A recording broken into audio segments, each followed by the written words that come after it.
तो हम शुरुआत करते हैं उस रिजोल्यूशन से आगे। जैसे एक छोटा सा एग्जांपल दूंगा आपको। धागा डालना होता है सुई के अंदर, देखा है कईयों से तो नहीं डलता कईयों से तो भाई क्यों नहीं डल पाता। उसमें वो जो थोड़ा सा जो होल होता है उसके इधर भी लोहे की वो है और इधर भी है। अब वो दो रोड बहुत ही पास है ना। अब जिसकी रिजोल्विंग पावर खराब होगी, क्या उन दो की तरह देख पाएगा? एक ही दिखेंगे और धागा दीवार इधर से निकाल देगा, दीवार इधर से निकाल देगा। ढंग से कौन देख पाएगा? जिसकी रिजोल्विंग पावर अच्छी है वो देख पाएगा कि भाई ये एक नहीं दो हैं और इनके बीच में गैप है, और फिर वो ढंग से धागा रो पाएगा। समझ रहे हो? तो ह्यूमन आई की अपनी एक रिजोल्यूशन होती है और वो पर्सन टू पर्सन वेरी करती रहती है। तो आज हमने बोर्ड पे एक क्वेश्चन लिखा है क्लास की शुरुआत में ही, लेकिन अभी शुरू में ही वो क्वेश्चन सोल्व नहीं हो पाएगा, लेंगे पूरी क्लास के एंड तक। क्या लिखा हुआ है बोर्ड पे? लिखा है, आप नोट कर सकते हो शुरुआत करने के लिए। यहाँ से हमने लिखा है कि diameter of human eye lens is 2 mm। जो आंख का जो आई लेंस है उसका डायमीटर दिया है, कितना दिया है? 2 मिलीमीटर। उसके बाद दिखता है what will be the minimum distance. 2 points, मैं इस आंख से 2 पॉइंट्स को रिजोल्व करना चाहता हूँ अलग अलग, तो उनके बीच की मिनिमम दूरी क्या हो टू रिजोल्व देम। जो कितनी दूर है आंख से? 50 मीटर। मुझसे 50 मीटर की दूरी पे है, ठीक है। अब दूर से रिजोल्व करना तो और भी मुश्किल होता है ना, 50 मीटर भी काफी हो जाता है। 50 मीटर की दूरी पे है और जो वेवलेंथ आ रही है वहां से विजुअल लाइट, वो नियरली कितनी दी है आपको? 5000 एंगस्ट्रॉम। और ये आपके 4 उनके ऑप्शन है। तो इस टॉपिक को भी हम लेंगे इसी क्लास में, मतलब इस क्वेश्चन को भी।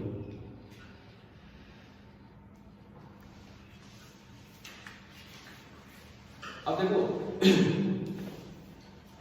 हम शुरुआत यहां से करते हैं, रिजोल्विंग पावर ऑफ टेलीस्कोप। हम शुरुआत यहां से करते हैं।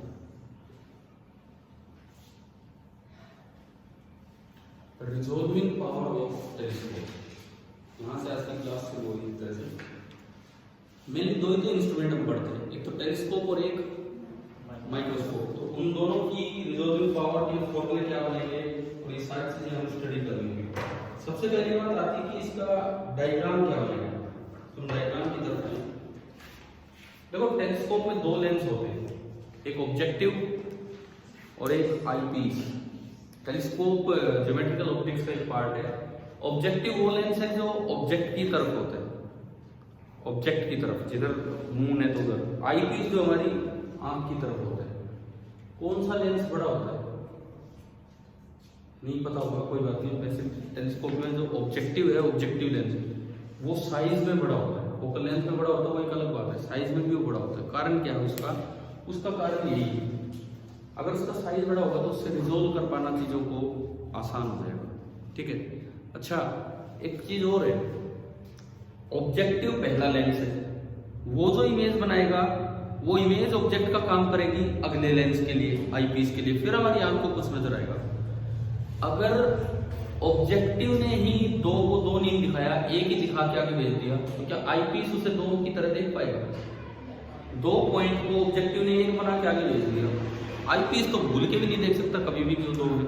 इसका मतलब रिजोल्यूशन कर पाया कि नहीं कर पाया, ये ऑब्जेक्टिव पे डिपेंड करेगा कि आईपीस पे, मतलब फ्रंट लेंस। समझ लो, कोई भी इंस्ट्रूमेंट हो उसका रिजोल्यूशन या रिजोल्विंग पावर फ्रंट लेंस पे डिपेंड करता है, ठीक है ना। एक बात तो ये हम याद रखें,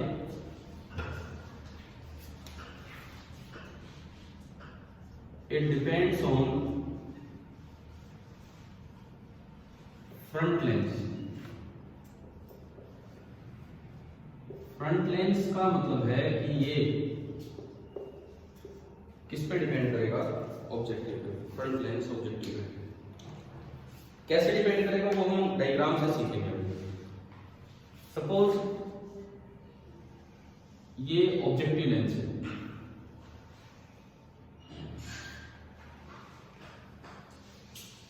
ये मैंने सीधा प्रिंसिपल एक्सिस बना दिया। देखो डायग्राम ज्यादा इंपॉर्टेंट है, पहले वो चीज आप समझिए। ये बहुत दूर मून को आप देख रहे हो और मैंने ना मून के 2 पॉइंट बना दिए जिनको मैं कह रहा हूं जस्ट रिजॉल्व पॉइंट्स। ठीक है, थोड़ा और दूर करता हूं इनको, रुको।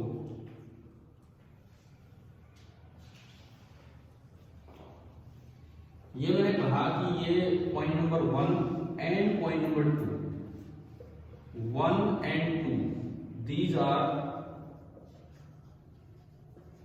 Just resolve points of moon. ठीक है, कि भाई इस टेलीस्कोप की मदद से बस आप इन 2 पॉइंट्स को अलग अलग देख पा रहे हो।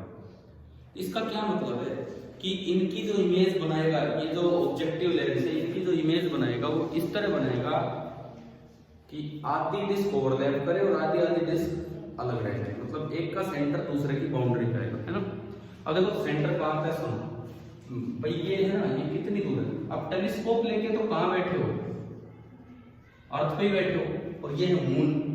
अर्थ और मून के बीच की जो दूरी होती है उसे हम बोल देते हैं रेडियस ऑफ लूनर ऑर्बिट। अर्थ और मून के बीच की जो दूरी होती है उसे रेडियस ऑफ लूनर ऑर्बिट बोल देते हैं। मैं उसे स्मॉल आर से रिप्रेजेंट कर रहा हूं, ठीक है ना, कितने चक्कर ऑर्बिट में मून चक्कर काट रहा है। अब देखो ये आर जो है, ये आर बहुत ज्यादा है, आर टेंड्स टू इंफिनिटी। तो ज्योमेट्रिकल ऑप्टिक्स हमें बताता है कि अगर इतनी दूर कोई ऑब्जेक्ट हो तो इमेज कहां बनती है, फोकस। इतनी दूर अगर कोई ऑब्जेक्ट हो तो इमेज बनेगी इसके फोकस पे। तो मैंने क्या किया, इसके फोकस पे जाके ना एक प्लेन बना लिया, प्लेन, फोकल प्लेन, कि भाई जो इमेज बनेगी मून की यही बनेगी, जो भी इमेज बनेगी मून की यही बनेगी। अब ज्योमेट्रिकल ऑप्टिक्स क्या कहता है कि कैसे बनाओगे, 1 की इमेज तो बिल्कुल यही बनेगी, प्रिंसिपल एक्सिस वाले की तो प्रिंसिपल एक्सिस पे बनेगी, और जो 2 पॉइंट है, जो 2 पॉइंट है 2, उसकी इमेज कहां बनेगी। ज्योमेट्रिकल ऑप्टिक्स कहता है कि यहां से आप एक लेंस के बीचों बीच एक लाइन ले आओ, इसको आगे बढ़ा दो, इसको, और ये इमेज किसकी बनेगी, 2 की। अगर कोई डिफ्रैक्शन इफेक्ट नहीं होता तो इनकी सेपरेट इमेज बन जाती है, रेजोल्यूशन वाला तो कोई मतलब ही नहीं आता। लेकिन हमने पढ़ा कल की क्लास में कि लेंस जो है वो according to diffraction effect point object की पॉइंट इमेज नहीं बनाएगा, बल्कि कैसी इमेज बनाएगा, डिस्क इमेज बनाएगा, है ना।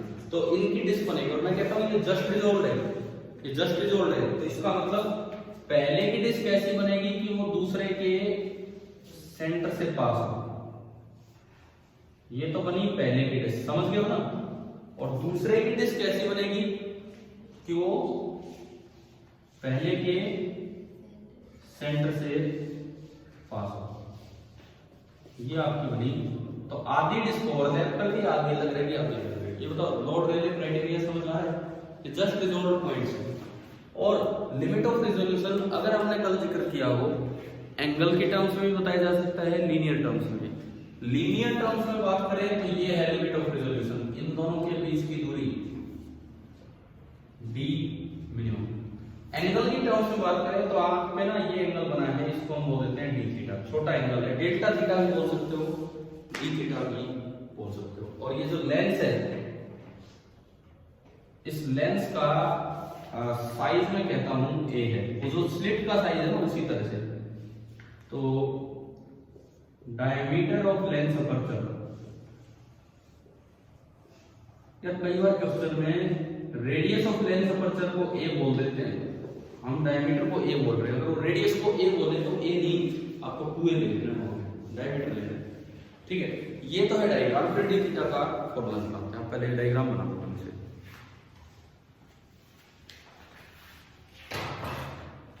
डायग्राम भी बहुत इंपॉर्टेंट है यार इसमें।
बना लिया डायग्राम, समझ में तो आ रहा है ना क्या है diagram.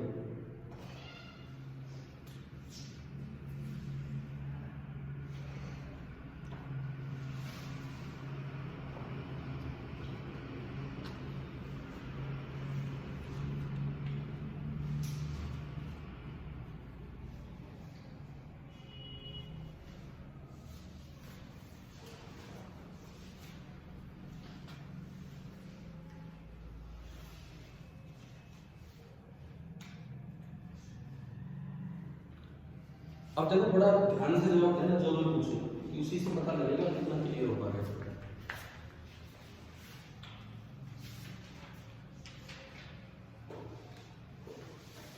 Point number 1 principal axis पे है, तो उसके लिए ये लाइन सीधी लाइन होगी। तो अगर मैं इस पॉइंट की पोजीशन की बात करूं, इस पॉइंट की पोजीशन 1 से आने वाली रेस के लिए है थीटा बराबर 0, सीधी है ना। तो इस पॉइंट की पोजीशन 1 से आने वाली रेस के लिए है थीटा बराबर 0, बिल्कुल सीधी है। यानी कि 1 का यहाँ क्या बनेगा, सेंट्रल मैक्सिमम। डिफ्रैक्शन की बात कर रहे हैं, थीटा बराबर 0 में क्या बनता था, सेंट्रल मैक्सिमम। तो 1 से जो रेज आई ये पोजीशन उनके लिए सेंट्रल मैक्सिमम। 1 से जो रेज आ रही है बिल्कुल सीधी आ रही है। तो अगर मैं इसमें थोड़ा सा और इसमें बना के देखता हूँ, रेज ऐसे चली तो ये यहाँ आते आते ना ऐसे होगी 1 से, क्योंकि इन्फिनिटी से आ रही है, तो इन्फिनिटी से आते आते रेज कैसी हो जाती है, समझ लो। ये रेज यूं चल के आई और यहाँ बहुत दूर है, आते आते ऑलमोस्ट कैसी हो जाएंगी, पैरेलल। ठीक है, तो ये जो स्ट्रेट लाइन है ये स्क्रीन है, ये स्क्रीन है फोकल प्लेन पे।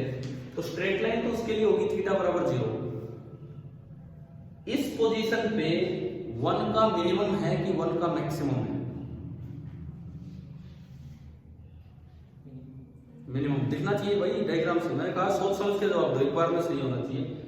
इस पोजीशन पे 1 का मैक्सिमम था, तो इस पोजीशन पे 1 की रेंज का क्या है, मिनिमम। फर्स्ट ऑर्डर मिनिमम है, पहली बार मिनिमम बना है।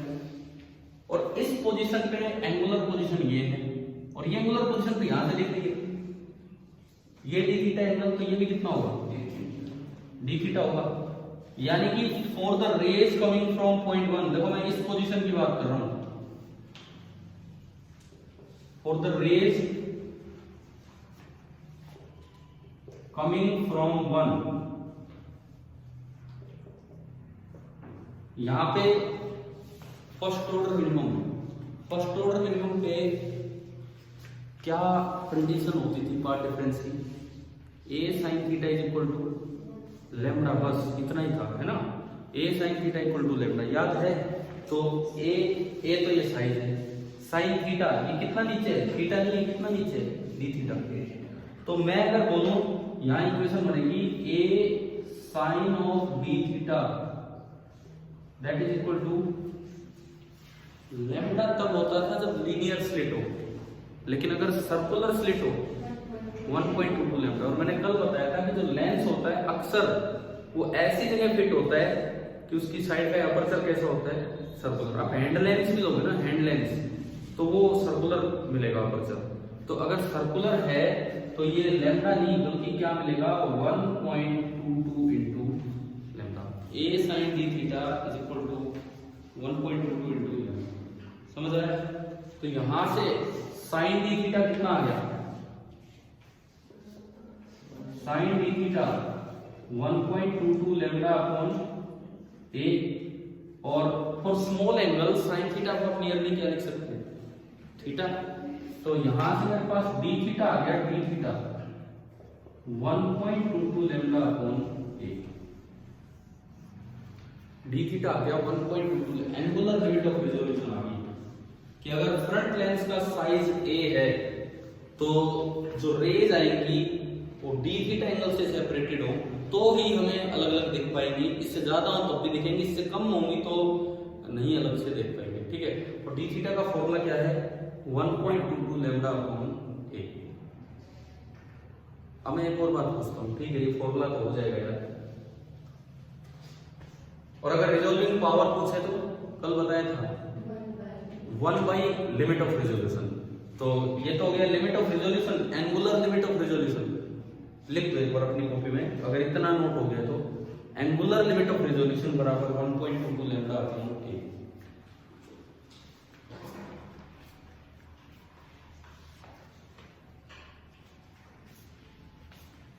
एंगुलर लिमिट ऑफ रिजोल्यूशन बराबर 1.22 लैम्ब्डा अपॉन ए। हो गया।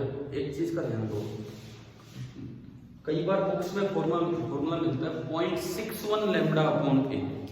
बच्चे सोचते हैं यार 0.61 लेके करेंगे 1.2, ये भी बड़ा कंफ्यूजन ही रहता है। आधी बार कुछ करें 0.61 कब लेना है, लेना ही नहीं आपको। आप तो फॉर्मूला ये रखो दिमाग में, ए, हाँ ए क्या लेना है, पूरा साइज। अगर क्वेश्चन में रेडियस ऑफ अपर्चर दे रखा हो, रेडियस ऑफ अपर्चर कुछ भी दे रखा है और उसको ए ही बोल दिया उन्होंने, तो हमें ए नहीं, फिर हमें क्या लेना होगा 2a। भाई रेडियस ऑफ अपर्चर अगर दिया है तो मुझे तो डायमीटर चाहिए ना, ये इस सर्कल का, ये जो सर्कल बनेगा इसका डायमीटर।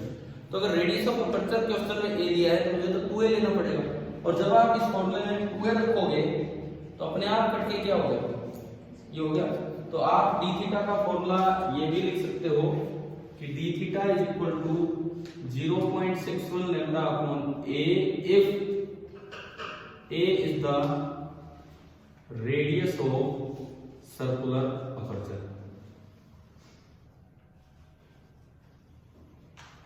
और अगर a डायमीटर है, अगर a डायमीटर है तो फॉर्मूला क्या होगा 1.22 lambda upon a।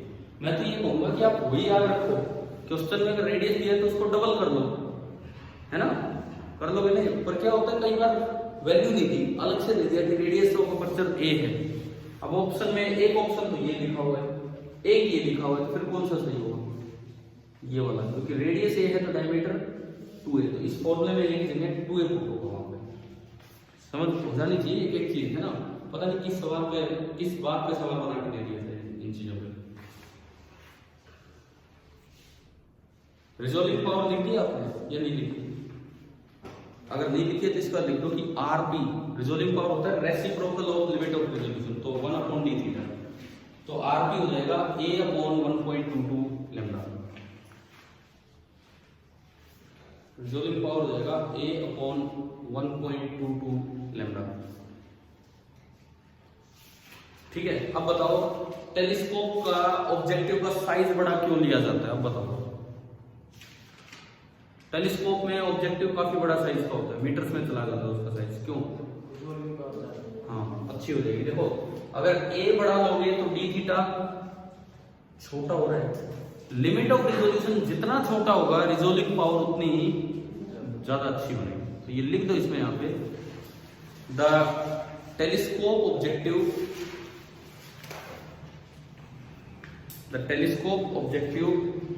Is of large size,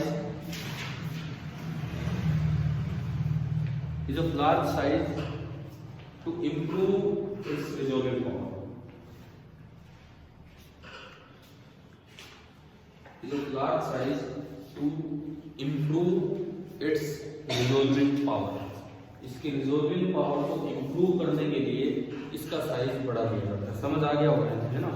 अब बात करते हैं लीनियर लिमिट ऑफ रिजोल्यूशन। ये कैसे निकालें, डी मिनिमम। इस ट्रायंगल में, इस ट्रायंगल में tan of d theta, tangent of d theta is equal to d minimum upon r। लिख दो, tangent of d theta is equal to d minimum upon r। r नहीं है, small r मैं लिखा हूं वहां पे, स्मॉल r। और tan for small angle, tan theta और थीटा लगभग क्या होते हैं, सेम होते हैं।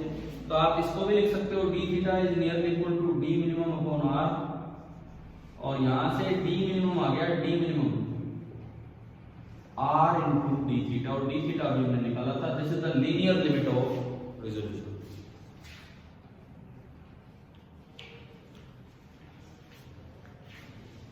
ये आपका है linear limit of resolution, d minimum यहां से।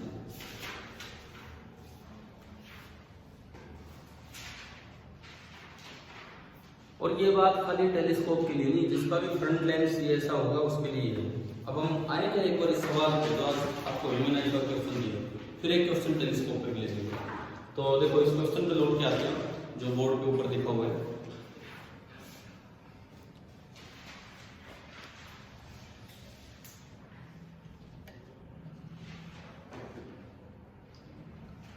इस क्वेश्चन में दिया है diameter of human eye lens, तो मुझे डबल करना है कि बस ये एक से काम सिंगल और फॉर्मूला है 1.2 वाला। डायमीटर ऑफ लेंस आप क्वेश्चन तो लिखा ही था, आपने लिख लिया था, तो अब कर लो वहां सोल्यूशन, अगर वहां जगह नहीं तो नीचे कर लोगे। ए की वैल्यू कितनी, ये वाला, वो वाला नहीं, ये वाला फॉर्मूला नहीं, ए कितना 2 मिलीमीटर, यानी कि 2 × 10⁻³ मीटर। ठीक है, उसके बाद अब इसमें लीनियर लिमिट पूछी कि एंगुलर लिमिट पूछी है, क्वेश्चन पढ़ के देखो। लीनियर लिमिट ही हमसे पूछ रहा है या एंगुलर लिमिट हमसे पूछ रहा है, ये बताओ। लीनियर, इसने कहा है कि what will be the minimum distance angular distance, तो वो लीनियर लिमिट पूछ रहा है between the 2 points to resolve them, तो कितनी दूर है 50 मीटर, यानी कि ये दे दिया 8। अब कोई मून को नहीं देख रहे, तो दूसरी चीज जो हमें दी हुई that is r and this is 50 metre. और दिया है लैम्डा, लैम्डा कितना दिया है 5000 एंगस्ट्रॉम, मतलब 10⁻⁻10, तो 5 × 10⁻⁷ मीटर। पहले तो निकालो d थीटा, रेडियन में आएगा एंगल, पहले तो d थीटा निकालो।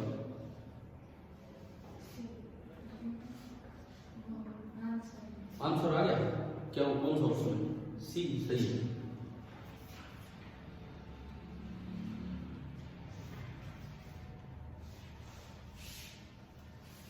प्रीवियस ईयर क्वेश्चन है।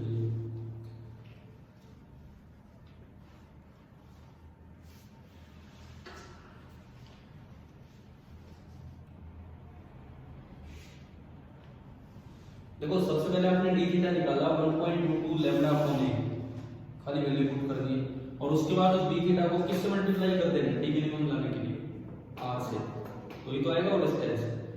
तो आप अगर यहां से कैलकुलेट करते हैं तो जो डी मिनिमम आएगा, d minimum that is equal to 1.22 into lambda, lambda है 5 × 10⁻⁷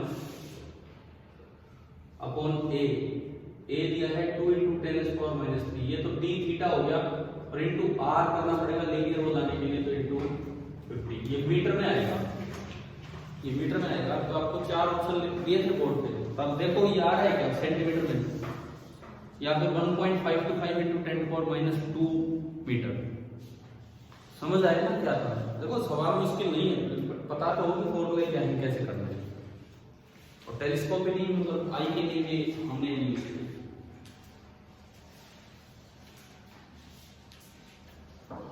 ऐसे ही एक सवाल टेलीस्कोप के ऊपर देते हैं, क्या आपको समझ आया कि नहीं आया, ठीक है। हो सकता है कोई सवाल एक जैसा ये लिखने के टेलीस्कोप के लेते हैं, लिखेंगे आप सवाल।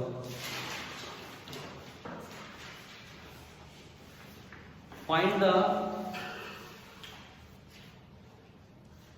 the separation of 2 points on the moon. Find the separation of 2 points on the moon that can be just resolved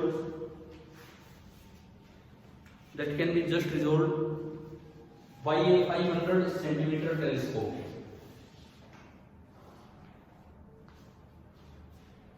अब देखो ये लिखने का क्या मतलब है, 500 सेंटीमीटर टेलीस्कोप, मतलब ये उसका साइज है, मतलब ए या 2a, सॉरी रेडियस है डायमीटर साइज है, ठीक है ना। आगे लिखिए the distance of moon is 3.8 × 10⁵ kilometre, 3.8 × 10⁵ kilometre, and the eye is, ये वेवलेंथ देने वाली लाइन है, and the eye is most sensitive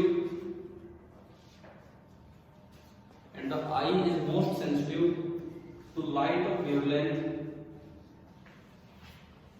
5500 angstrom.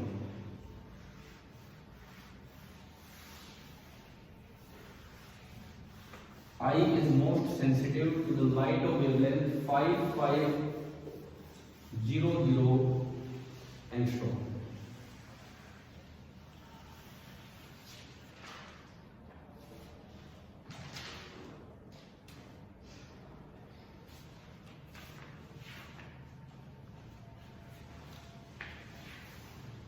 आपको ए दिया है, आपको लैम्डा दिया है और आपको रेडियस ऑफ लूनर ऑर्बिट दिया है।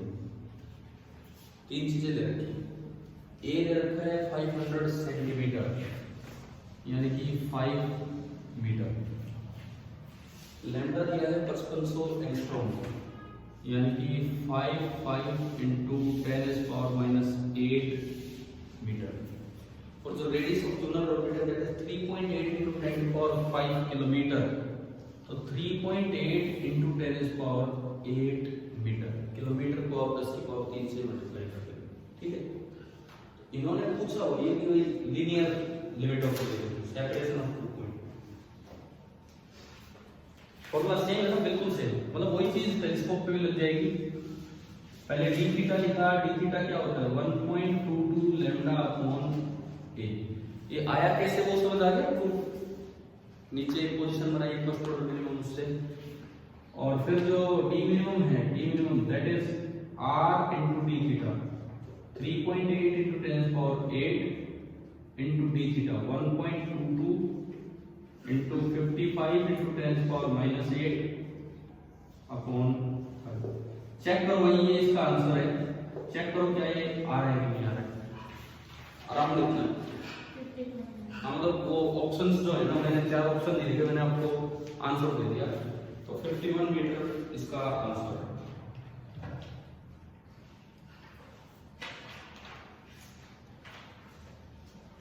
एनसीईआरटी बुक में एग्जांपल 10.6 पे ये पेज नंबर 373 ये हो गया ना। ये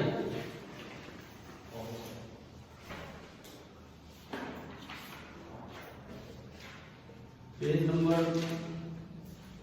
373 एग्जांपल 10.6।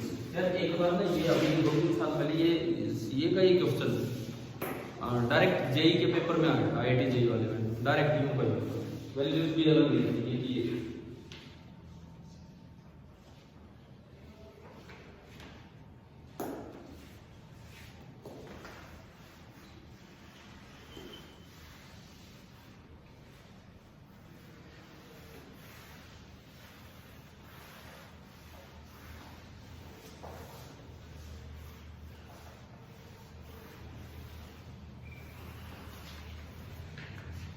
और ये चीज क्या है, assume that light of wavelength 6000 angstrom is coming from a star।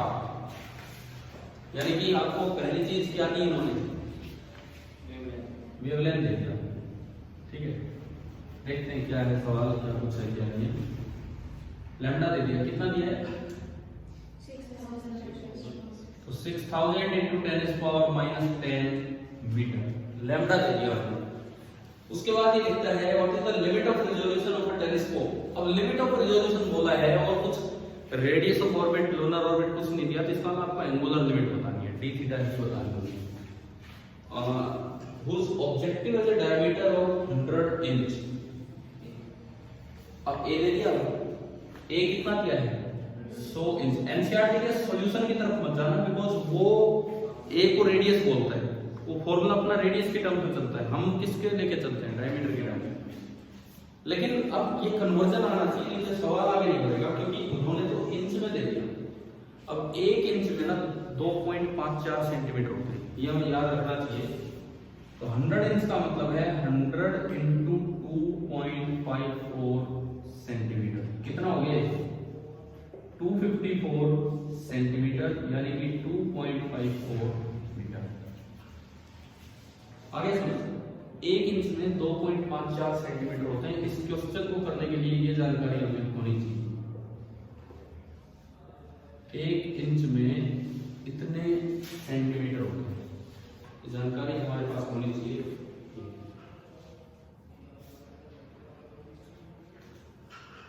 तो ये तो अब आगे तो कुछ भी नहीं है इसमें, ये सवाल जैसे मैं कह रहा हूँ कि आईआईटी वाले पेपर में आ गया था, मेंस वाले में सीधा यूं। तो आपको क्या निकालना है, केवल एक ही चीज निकालनी है। एनसीईआरटी इसको डेल्टा थीटा बोलते हैं, हम डी थीटा, क्या फॉर्मूला है 1.22 लैम्डा अपॉन ए। अब इन्होंने सॉल्यूशन में यूज किया 0.61, लेकिन 0.61 लोगे तो फिर नीचे क्या पुट करना पड़ेगा रेडियस, हम नीचे क्या पुट करते हैं डायमीटर, है ना। तो ये कंफ्यूजन नहीं रखते हैं बिल्कुल भी।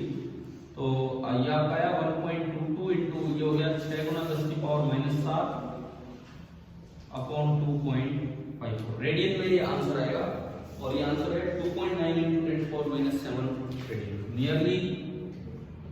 आप देख लेना, चेक कर लेना ये आ रहा है कि नहीं, डिग्री में नहीं, ये रेडियन में आ रहा है।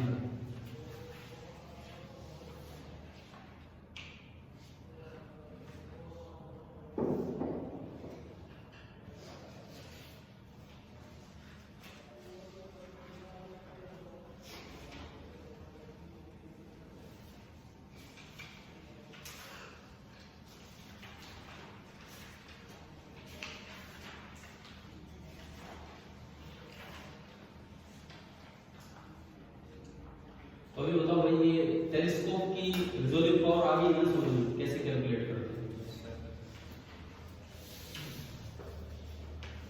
ऑन एन एवरेज एक बात याद रखना, ठीक है, तो आई में भी हमने क्वेश्चन ले लिया।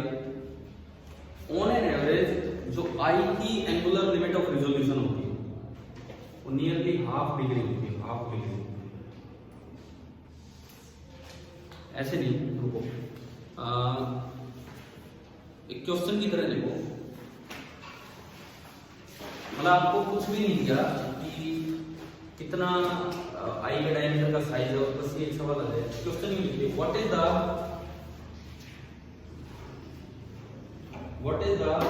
Average value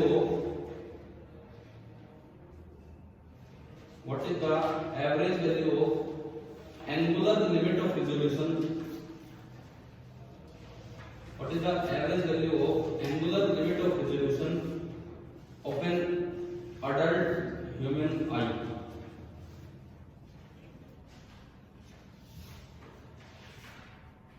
Of an adult human eye. अब इसको देखने का तरीका क्या है, अगर ये कभी जैसे निकालना भी पड़े तो कैसे निकालें।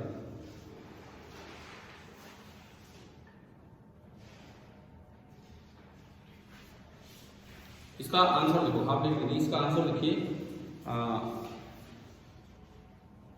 It is 1 minute of an hour, it is 1 minute of an hour. 1 minute of an hour का क्या मतलब है? 1 मिनट ऑफ एन आवर का क्या मतलब है? देखो 1 मिनट ऑफ एन आवर का क्या मतलब है? 1 डिग्री होता है, 1 डिग्री एक एंगल है, उसके अंदर बोला जाता है कि 60 आर्क मिनट है। ये मिनट टाइम वाला नहीं, एंगल वाला है, हम इसको ऐसे लिख देते हैं यूं। तो 1 मिनट में कितने डिग्री हो गई? 1/60, ठीक है ना। तो जो ह्यूमन आई के लिए ऑन एन एवरेज जो डी थीटा होता है वो ये होता है।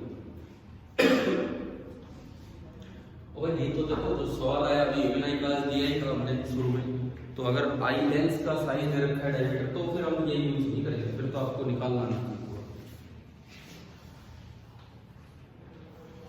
अब चलते हैं अगले पार्ट पे, और रिजोल्विंग पावर टेलीस्कोप की होने के बाद अब किसकी रिजोल्विंग पावर पढ़नी है? माइक्रोस्कोप। तो नेक्स्ट हेडिंग आप डाल दो रिजोल्विंग पावर ऑफ माइक्रोस्कोप।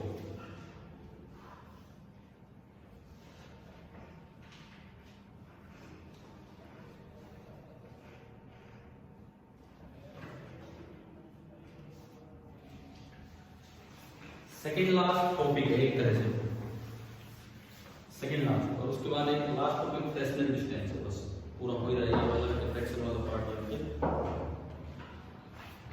तो टेलीस्कोप पढ़ने के बाद अब अगर माइक्रोस्कोप पे जाए तो फिर वही बात है, माइक्रोस्कोप की रिजोल्विंग पावर ऑब्जेक्टिव पे डिपेंड करेगी कि आईपीस पे? ऑब्जेक्टिव जो फ्रंट लेंस होता है ना, फ्रंट लेंस उस पर डिपेंड करती है। अब माइक्रोस्कोप में ये ज्यादा बड़ा नहीं होता है, ये ऑब्जेक्टिव लेंस है। पहले तो मैं डायग्राम की तरफ चलूंगा, देखिए ध्यान से। और दूसरी बात, माइक्रोस्कोप में ऑब्जेक्ट भी दूर नहीं होता है। जैसे टेलीस्कोप से आप जिन चीजों को देखते हैं ना, आप एंगल की बात करते हैं, रिजोल्व करने की बात करते हैं, एंगल बढ़ाओ या ये, माइक्रोस्कोप में ऐसी कोई दिक्कत ही नहीं है। ऑब्जेक्ट कहाँ रखते हैं माइक्रोस्कोप में? टच करके रखते हैं उसके माइक्रोस्कोप पे, जिसको देखना होता है ना, है ना, समझ गए हो ना। माइक्रोस्कोप से क्या, माइक्रोस्कोप से कोई चांद को देख रहा होता है क्या? माइक्रोस्कोप से तो बैक्टीरिया और इन चीजों को देखते हैं, है ना। तो वहां पे एंगुलर सेपरेशन का कोई मतलब ही नहीं है, वहां पे लिमिट ऑफ रेजोल्यूशन का मतलब ही होगा आप कौन सी लिमिट देख रहे हैं? लीनियर, ठीक है, लीनियर लिमिट। सपोज ये पॉइंट नंबर 1 है। अच्छा, एक छोटी सी जानकारी हमें पहले से होनी चाहिए माइक्रोस्कोप के बारे में कि माइक्रोस्कोप में जो ऑब्जेक्ट रखा जाता है वो इसके फोकस से थोड़ा सा बस दूर रखा जाता है, फोकस से थोड़ा सा दूर। मतलब ये जो यू होता है ना, ये ऑब्जेक्ट आपने रखा है mod u, that is nearly equal to. Mod तो इसलिए लगाया कि पीछे पुट किया है तो नेगेटिव हो गई, वो तो रे ऑप्टिक्स की कुछ कन्वेंशन से, साइन कन्वेंशन उसके अकॉर्डिंग, लेकिन ये मोड यू नियरली आपका एफ है। ठीक है, इमेज कहां बनती है? रियल इमेज बनती है बच्चों, थोड़ा याद है माइक्रोस्कोप। पहली इमेज बनेगी इधर कहीं, पहली इमेज यहां कहीं बनेगी, इस पॉइंट की सपोज इमेज यहां बनी, ये 1 और ये दूरी है v, v तो पॉजिटिव होगा क्योंकि ठीक है। ये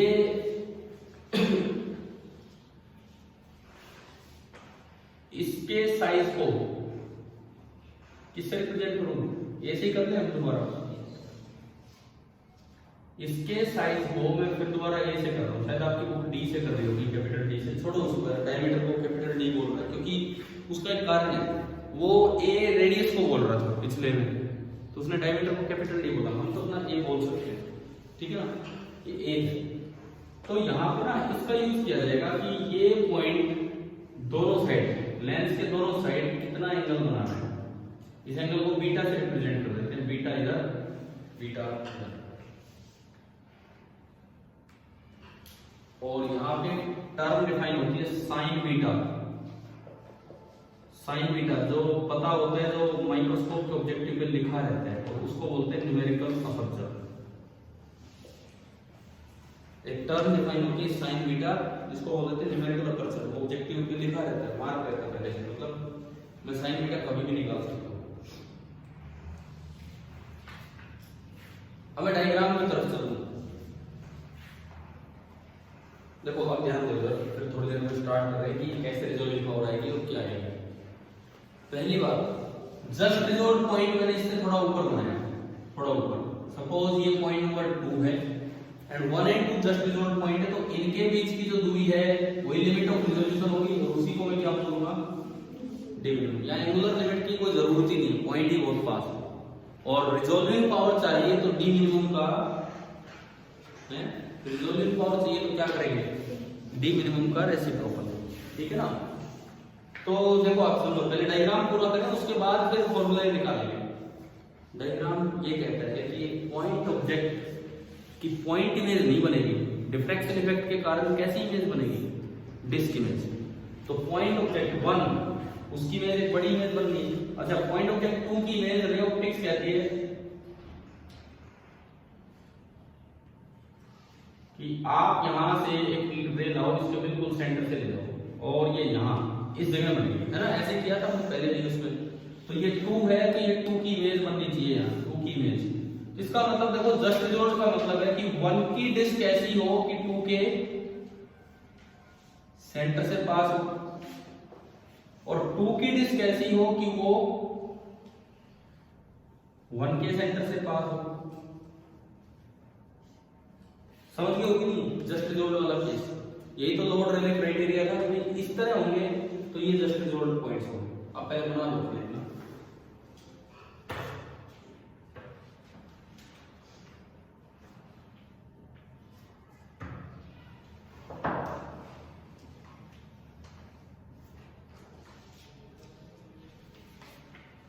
ये 1 and 2 जस्ट रिजोल्व पॉइंट्स हैं, तो ये इनकी डिस्क बन गई जो एक दूसरे को ऑलमोस्ट ओवरलैप कर रही है, आधी आधी फ्री है। ये डायग्राम तो अब तक क्लियर हो चुका होगा, दूसरी तीसरी बार बन रहा है। अब देखो, जब इसको डिराइव करेंगे तो हमें a by f की जरूरत पड़ेगी। तो मैं a by f यहीं से निकालूंगा कि पूरा a है, ये a by 2 हो गया। एक अलग से बोल देना कि a हम क्या बोल रहे हैं? Diameter of lens aperture. आपके टेक्स्ट एनसीईआरटी टेक्स्ट बुक उसे डी से रिप्रेजेंट कर रही होगी शायद, लेकिन हम ए ही लेके चलेंगे। हमने ए का साथ नहीं छोड़ा लास्ट तक भी। बुक ने तो कभी इसको रेडियस बना दिया, कभी कुछ, लेकिन हम उसे स्ट्रिक्ट साइन नहीं बना सकते। तो एक चीज पहले बताओ ए बाई एफ कहाँ से लाऊं इसको, जिसकी आगे जरूरत पड़ने वाली है। इस ट्राइंगल में टेन बीटा कितना है, टेन बीटा देखो एक बार कितना है, ये तो ए बाई टू और ये लगभग लगभग कितना है, tan beta is nearly equal to a by two divided by f. और इन एंगल्स में टेन और साइन को आप इग्नोर कर सकते हैं, because for small angle tan theta and sine theta are nearly equal to theta. तो हमने क्या किया, इसको इग्नोर किया, तो मेरे लिए एक बीटा आ गया ए बाई टू एफ, चाहे मुझे टेन बीटा की जरूरत पड़े चाहे बीटा की जरूरत पड़े, ये हम आगे देखेंगे।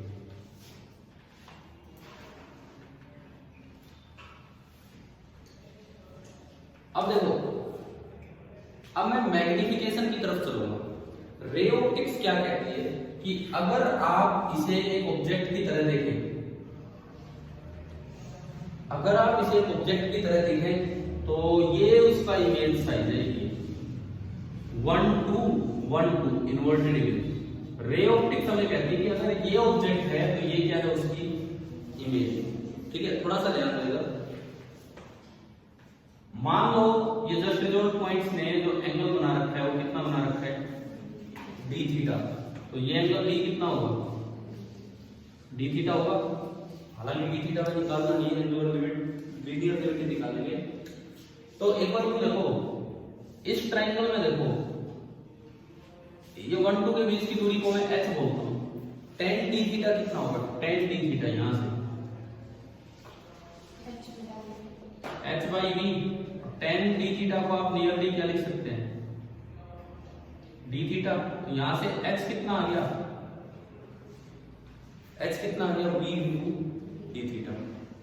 और ये साइज कितना है, d बिंदु।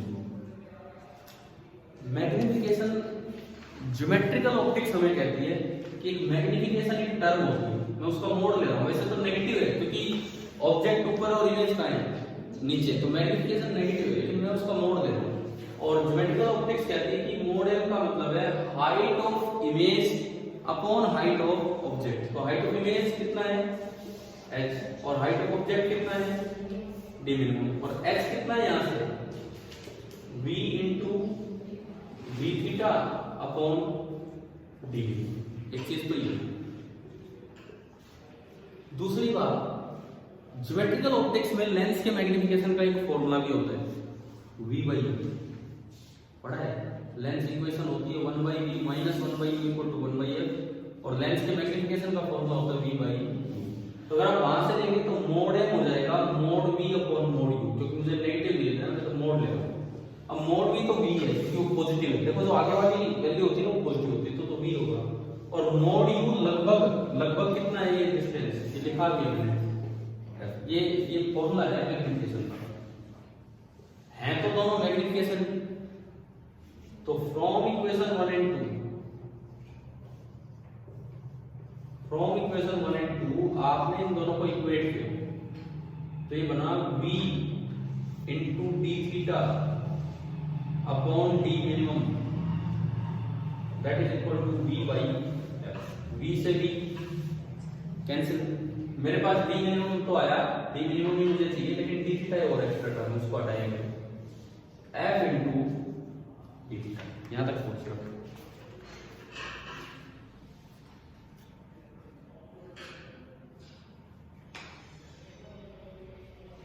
अब d थीटा में वो यूज कर लो, पीछे जो रिजल्ट निकाल के लाए थे टेलीस्कोप में, एंगुलर लिमिट वाला 1.2 लैम्डा अपॉन a, है ना। अगर ये जस्ट रिजॉल्व पॉइंट्स हैं, तो आप d थीटा को लिख सकते हैं 1.22 लैम्डा अपॉन a। ये इसमें पुट करो।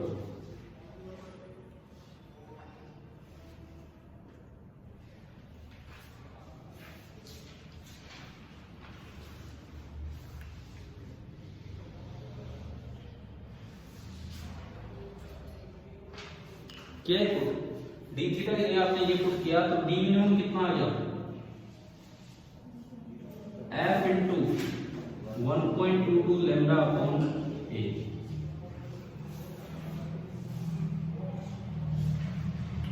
अब मैं यहां से इसको a by f की तरह लिखूंगा।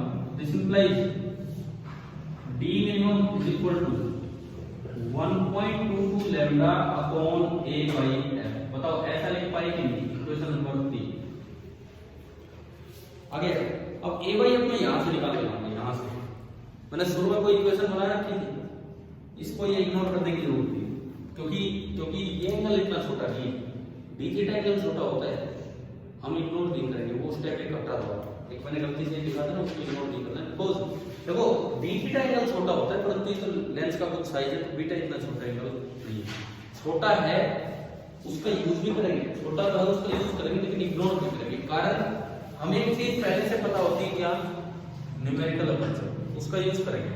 देखो अब मुझे चाहिए ए बाई एफ, इस ट्राइंगल सॉरी इस इक्वेशन से ए बाई एफ नियरली 210 मीटर आ रहा है।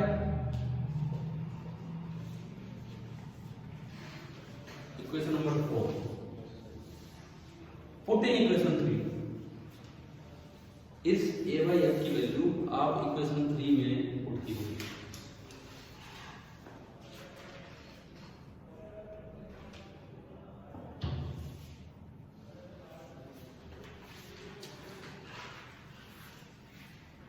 तो अगर आप इक्वेशन 4 के लिए इक्वेशन 3 में पुट करते हैं तो डी मिनिमम कितना आ गया, 1.22 लैम्डा अपॉन 210 बीटा। लेकिन मुझे पता होता है साइन बीटा न्यूमेरिकल अपर्चर होता है, वो पहले से दिया रहता है, तो ये इतने भी बड़े एंगल नहीं है कि tan और sin की वैल्यू अलग अलग हो जाए। तो इन छोटे एंगल्स के लिए tan बीटा को आप नियरली क्या लिख सकते हैं, sin बीटा। तो यहाँ लिख दो tan beta nearly equal to sin beta. तो जो डी मिनिमम का फॉर्मूला बनेगा,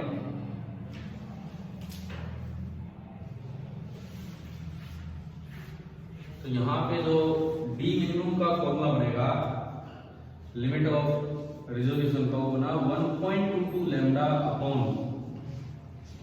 2 साइन बीटा, ये फाइनल फॉर्मूला है। और इससे रिजोल्विंग पावर लेंगे, रिजोल्विंग पावर क्या होगी, इसका रेसिप्रोकल, रिजोल्विंग पावर होगी 1 अपॉन डी मिनिमम, तो 2 साइन बीटा अपॉन 1.22 लैम्डा, ये बन गया इसकी रिजोल्विंग पावर।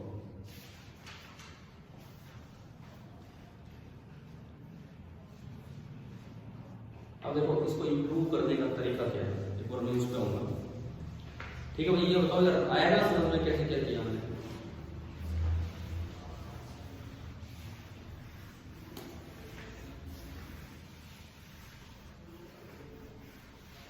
अब एक रिजोल्विंग पावर बढ़ाने के लिए ना एक माइक्रोस्कोप बनाया गया, जिसे बोला गया ऑयल इमर्जन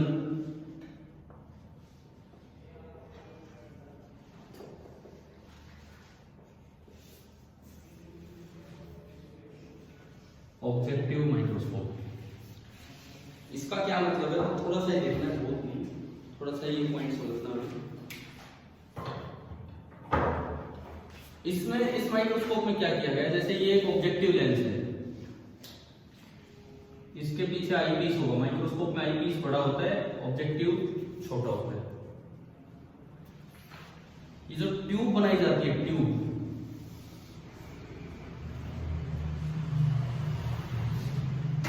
थोड़ी पीछे तक होती है ट्यूब, आप आंख इसको टच नहीं कर पाओगे, थोड़ा दूर रखते हैं,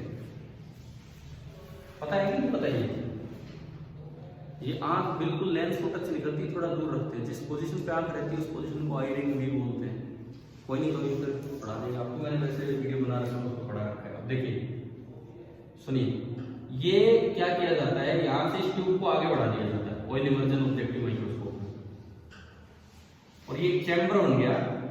कहां तक ट्यूब को आगे बढ़ा दिया जाता है, जहां पे आपको ऑब्जेक्ट रखना था, देखिए जहां पे आपको ऑब्जेक्ट रखना था ना, वहां तक ट्यूब को आगे बढ़ा दिया जाएगा। और ये ऑब्जेक्ट का पॉइंट नंबर 1 है, और एक जस्ट रिजोल्व पॉइंट थोड़ा ऊपर है, और ये मैंने बोला पॉइंट नंबर 2। और इस दूरी को हमने बोल दिया, इस दूरी को बोल दिया क्या, डी मिनिमम। लेकिन इसमें ना स्पेशली एक ऑयल भरा जाता है, ऑयल भरा जाता है, यहाँ पे एक ऑयल भरा है जिसका रिफ्रैक्टिव इंडेक्स है m। और नॉर्मली एक स्पेशल ऑयल होता है, मैं लिख रहा हूं यहाँ पे, केडरवुड ऑयल, केदार नहीं यार, ये केदार है जो भी है, पता नहीं कौन सा ऑयल है, ये है स्पेशली ये बढ़ जाता है। ये ऐसा ऑयल लिया जाता है कि इसका जो रिफ्रैक्टिव इंडेक्स होता है, ऑयल का जो रिफ्रैक्टिव इंडेक्स होता है वो लगभग जो सामने ग्लास रखा उतना ही लिया जाता है, क्योंकि अगर उससे ज्यादा हो गया ना तो ये लेंस कन्वर्जिंग ना होकर डाइवर्जिंग बन जाएगा। अगर लेंस से ज्यादा डेंसर मीडियम बाहर रख दिया तो कन्वर्जिंग लेंस कन्वर्जिंग नहीं, फिर कैसा बन जाता है वो डाइवर्जिंग, तो वो तो उस तरह काम नहीं कर पाएगा। ये होता है ऑयल इमर्जन ऑब्जेक्टिव माइक्रोस्कोप। इसमें फायदा क्या होता है कि इसमें जो डी मिनिमम का फॉर्मूला होता है वो हो जाता है 1.22 lambda upon 2n sine beta, where n ये है।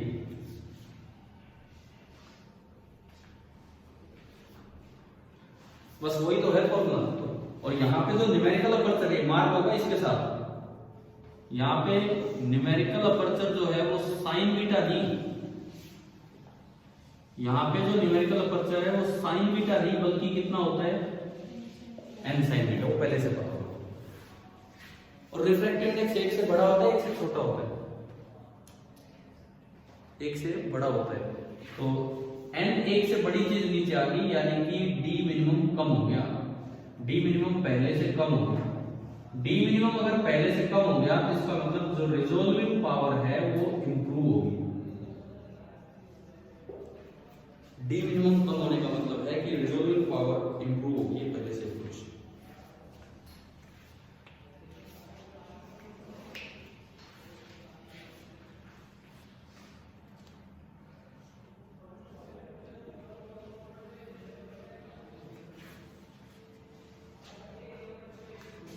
ये बताओ यहां तक की चीजें समझ आई?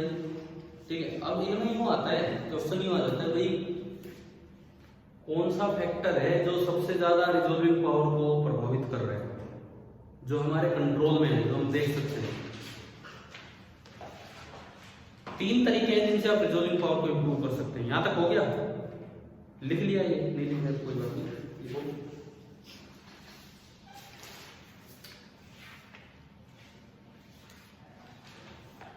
इसके बाद लिख लो यही factors affecting RP of microscope. Factors affecting RP resolving power of microscope. एक माइक्रोस्कोप की रिजोल्विंग पावर को कौन कौन से फैक्टर अफेक्ट कर रहे होंगे? देखो फॉर्मूले ही दिख रहे हैं। एन ज्यादा करेंगे तो डी क्या होगा? कम, तो रिजोल्विंग पावर क्या होगी? अच्छी होगी। तो नंबर 1 लिखो, पहला मेथड, बाय इंक्रीजिंग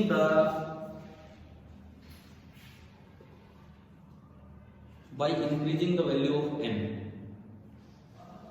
हम इंप्रूव कर रहे हैं, कम नहीं कर रहे हैं। अफेक्ट लिख दिया वैसे तो, पर हम इंप्रूव करने की बात कर रहे हैं। बाय इंक्रीजिंग द, आपने अभी लिखा ना फैक्टर्स अफेक्टिंग, उसके ब्रैकेट में लिख दो लास्ट में इंप्रूविंग, कि हम इंप्रूव कर रहे हैं उनको, कैसे कैसे इंप्रूव हो सकती है। तो पहला फैक्टर है कि n को बढ़ा दो तो अपने आप ही मिनिमम कम होगा, लेकिन n आप बहुत ज्यादा नहीं बढ़ा सकते हैं, इससे ज्यादा n नहीं कर सकते हैं, क्योंकि नहीं तो फिर ये काम ही नहीं करेगा जो कन्वर्जिंग वाला काम था। लास्ट में लिख दो, लास्ट में कि not greater than that of class, not greater than that of class, class से ज्यादा वैल्यू का n नहीं गिरेगा। दूसरा फैक्टर आप किसको बढ़ा लो? साइन बीटा, साइन बीटा नीचे आ रहा है, तो दूसरा लिखिए by increasing the value of sine beta, by increasing the value of sine beta. परंतु इसमें एक मैथमेटिकल लिमिट है।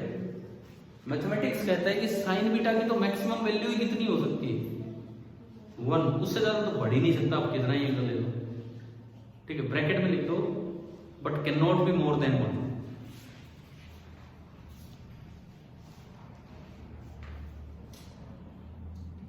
But can not be more than 1। और तीसरा फैक्टर बाय डिक्रीजिंग, किसकी value? by decreasing the wavelength used.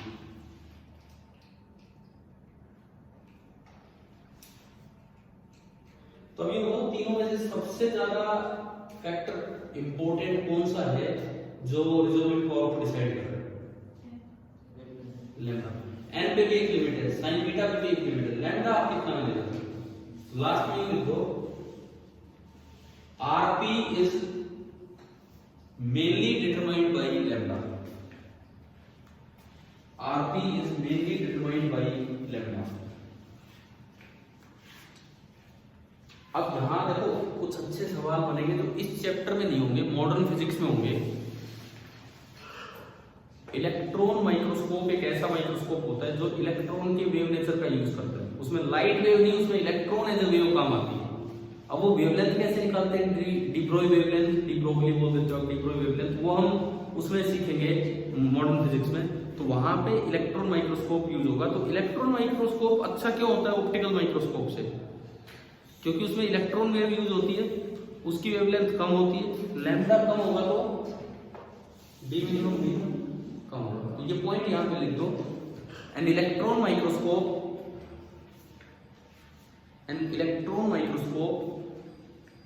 uses electron wave which has smaller wavelength than electron microscope uses electron wave जो पढ़ेंगे आगे, which have smaller wavelength than optical wave।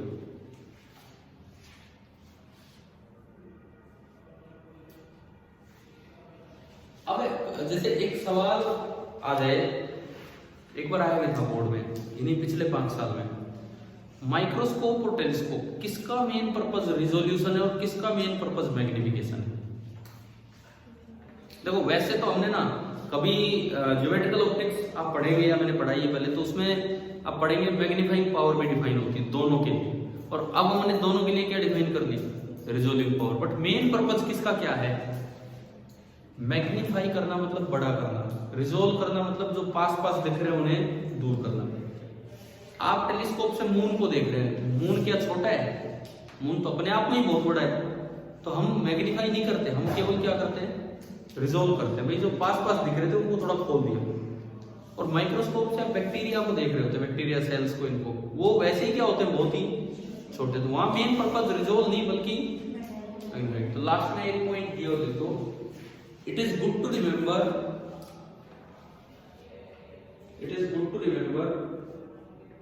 that a telescope resolves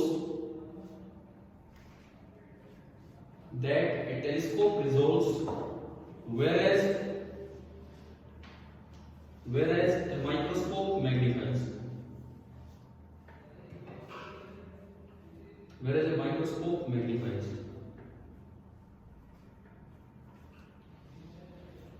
बिल्कुल last topic 5 minute का है इसका, diffraction of light का बिल्कुल last. ठीक है, उसके साथ फिर डिफ्रैक्शन हमारा पूरा होगा। हेडिंग डाल दो वैलिडिटी ऑफ रे ऑप्टिक्स।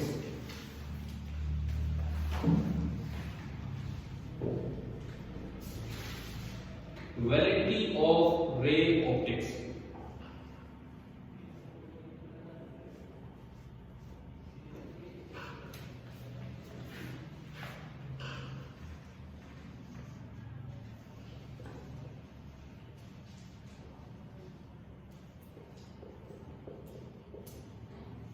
देखो मैं एक छोटा सा एग्जांपल देता हूँ। बेंडिंग मतलब कोई बहुत अच्छा एग्जांपल भी नहीं है कि मैं लाइट से उसको दिखाऊं, बट मैं तो याद रखने के लिए बता रहा हूँ। मैंने बॉल को फेंका, दीवार बहुत पास है, क्या मुझे बेंडिंग दिख जाएगी या बॉल सीधी टकरा जाती है? सीधी टकरा जाती है। लेकिन अगर दीवार दूर है तो क्या बॉल सीधी टकराएगी या कुछ नीचे टकराएगी?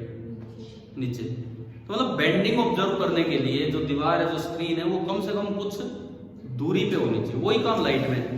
लाइट बेंड होने लगी, स्क्रीन पे ही टच होगी तो बेंडिंग पता ही नहीं लग पाएगा। तो लाइट को कुछ दूर तो चलना पड़ेगा तब जाके बेंडिंग ऑब्जर्व होगी। समझ में आ रहा है?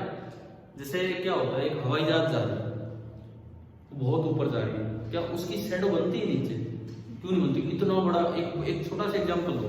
ये बल्ब है, सुनो, एक बल्ब है सोर्स, वहां सन है सोर्स। मैं एक ये कोई भी मार्कर है ये रखा तो इसकी शैडो बनेगी ना आगे, लेकिन अगर आप बल्ब के पास ले जाओगे तो शैडो बड़ी होगी या छोटी होगी? मैं मार्कर की शैडो देख रहा हूँ सामने दीवार पे, ये बल्ब है, मैं मार्कर को बल्ब के पास ले गया तो शैडो बड़ी होगी या छोटी होगी? ढंग से बोलो। ये दीवार है, ये बल्ब है, ये बल्ब है, ये मेरा हाथ और ये मार्कर है। मैं मार्कर को अभी एक शैडो बन रही है, मैं मार्कर को बल्ब की तरफ ले गया तो शैडो बड़ी होगी या छोटी? बड़ी होगी, डेफिनेटली बड़ी होगी। वहां बल्ब सन है, हवाई जहाज नीचे होती तो उसकी शैडो हमें दिखती। मैं हवाई जहाज को उधर ले गया सन की तरफ, तो शैडो बड़ी होनी चाहिए छोटी होनी चाहिए? बड़ी होनी चाहिए, लेकिन शैडो तो गायब हो जाती है, शैडो तो दिखती नहीं है। कारण कि वो दूर जब है ना, तो हवाई जहाज से ग्राउंड इतनी दूर है कि लाइट को बेंड होने के लिए पूरा मौका मिल गया। तो जहां शैडो बननी थी वहां भी डिफ्रैक्ट हो गई, लाइट पहुंच गई है, बेंडिंग हो चुकी है वहां तक, क्योंकि डिस्टेंस बहुत ज्यादा है, और इस वजह से एरोप्लेन की शैडो नहीं बनती। नहीं तो यार पूरे पूरे शहर पे अंधेरा छा जाए, कोई ऊपर से हवाई जहाज जाएगी जब, समझ रहे हो कि नहीं? ठीक है, तो ये भी सवाल आ सकते हैं छोटे छोटे कि एरोप्लेन वगैरह की शैडो क्यों नहीं बनती नीचे? Due to bending of light, due to diffraction of light, है ना। तो उसके लिए क्या है कि कुछ सेपरेशन होना चाहिए। अब देखो ये कोई स्लिट साइज है, मान लो ये स्लिट साइज है ए, और एक स्क्रीन है यहां से इतनी डिस्टेंस दूर, ये यहां से लाइट आ रही है और ये बेंडिंग हुई, और सपोज लाइट यहां तक गई, ये दोनों साइड, इनको मैं कहता हूं कि ये भी क्या है, फर्स्ट ऑर्डर मिनिमम, और ये भी क्या है, यही तक जाती है ना लाइट, और बीच में क्या रहता है आपका? अभी मान लो ये लीनियर स्लिट है, कोई मैं सर्कुलर पे नहीं जा रहा, लीनियर स्लिट है। अगर लीनियर स्लिट होती है तो ये जो रेडियस होता है कितना होता है? 1.22 तो हमें लगाना ही नहीं होता, बताओ कितना होता है रेडियस? 2 छोड़ो, 2 तो डायमीटर होता है पूरा, लैम्डा इंटू डी अपॉन ए, ये भी कितना? लैम्डा इंटू डी अपॉन ए। ठीक है, अब ये बेंडिंग हमें दिखेगी कब, ये बेंड हुआ भी है कि नहीं। देखो एक बार इधर ध्यान दो, लास्ट स्टेप है ऑलमोस्ट, ये लेंथ a/2 है, ठीक है। अगर थोड़ी सी और ऊपर गई ना तो हमें बेंडिंग दिखती नहीं, भाई लाइट यहां तक जा रही है। देखो अगर कोई बेंडिंग नहीं होती तब तो ये a/2 तक यहां पहुंचती और a/2 तक यहां पहुंचती, समझ रहे हो? थोड़ी सी बेंडिंग होती तो जरा सा ऊपर, हमें बेंडिंग तब ऑब्जर्व होती है कम से कम a/2 और ऊपर चला जाए, कम से कम नीचे भी a/2 हो रहा है। देखो ये लेंथ a/2 है, बेंडिंग देखने के लिए कम से कम ऊपर a/2 होते हैं, यानी कि ये पूरी लेंथ कम से कम कितनी हो? a/2 तो ये है, कम से कम a/2 और ऊपर जाए, यानी कि पूरी लेंथ एटलीस्ट कितनी हो? a हो, यानी कि फॉर डिफ्रैक्शन इफेक्ट्स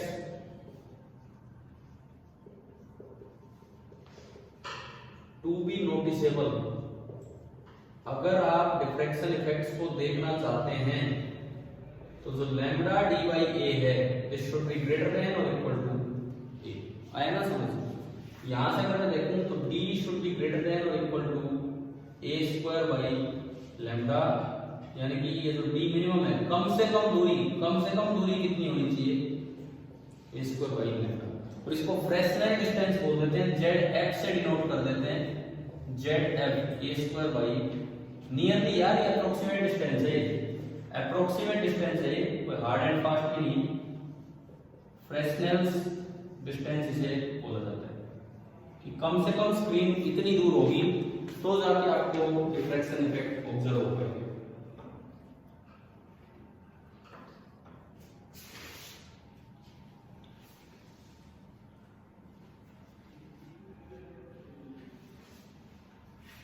यहां पे यूं लिख दो, लिख लिया है, बना लिया। फ्रेस्नेल डिस्टेंस को डिफाइन कर दो,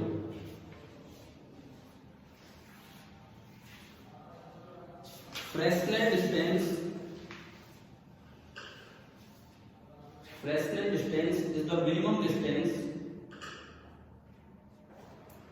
Fresnel distance is the minimum distance that a beam of light has to travel before its diffraction effects become noticeable. कम से कम इतना तो चलना ही पड़ेगा, तब जाके diffraction effects notice हो पाएंगे. Before its diffraction effects becomes noticeable.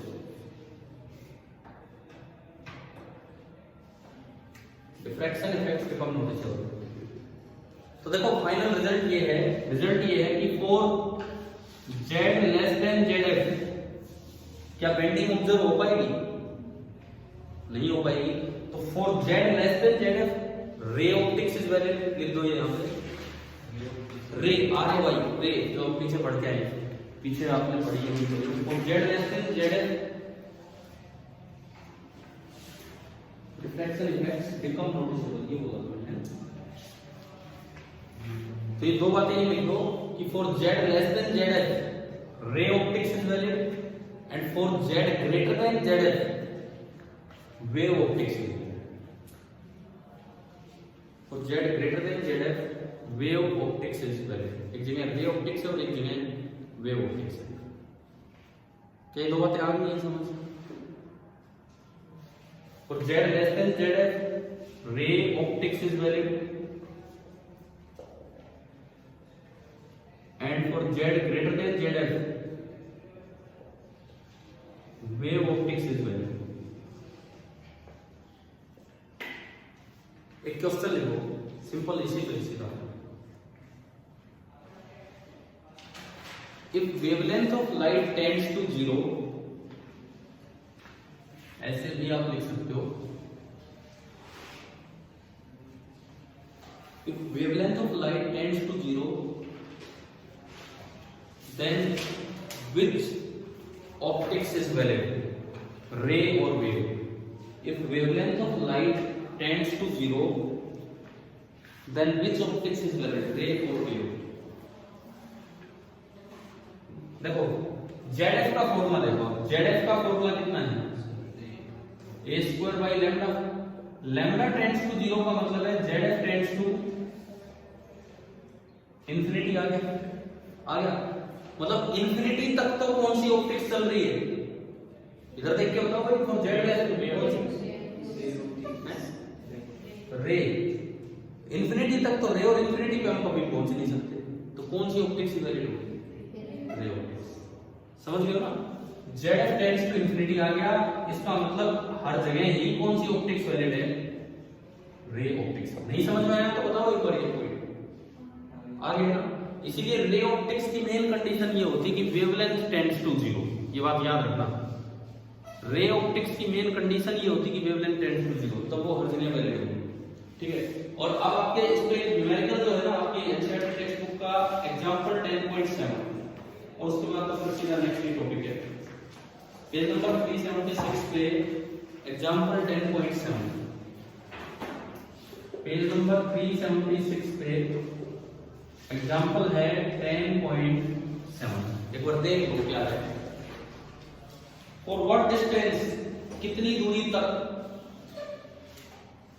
For what distance is ray optics a good approximation. कितनी दूरी तक रे ऑप्टिक्स चलेगा? अगर अपर्चर साइज कितना है 3 मिलीमीटर और वेवलेंथ है 500 नैनोमीटर. क्या सीधा फॉर्मूला बेस्ड क्वेश्चन है कि नहीं? कर लोगे कि नहीं बताओ भाई. ए ले लिया 3 मिलीमीटर 3 × 10⁻³ का स्क्वायर. लैम्बडा दे रखा है नैनो में तो 10⁻⁹. उससे ZF कितना आया उन्होंने कैलकुलेट करके दिखा रखा है. ZF आ गया. आप खुद कैलकुलेट कर लो. बड़ा आसान है, बहुत आसान है यार. 90/5 18. ZF आया 18. तब यूं बताओ कहां तक तो रे ऑप्टिक्स वैलिड है और कहां से आगे वेव? वो क्या आंसर होगा?